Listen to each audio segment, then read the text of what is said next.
कटाछांग में अमन जो पखी उडामी वियो, फेसगंज पुलिस अमन कराइण में नाकाम।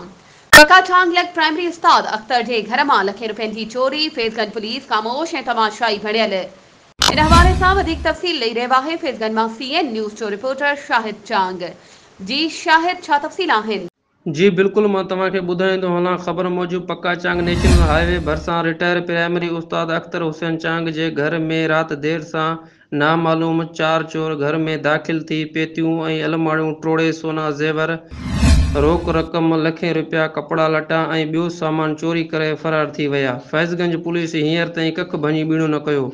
मां SSP खरपुर DIG सखर खां मुतालबो थो कयां मूंसां इंसाफ़ कयो वञे, ॿी सूरत में एहतजाज कयो वेंदो। जी मेहरबानी शाहिद, तफ़सीलन खां आगाह करण जे लाइ।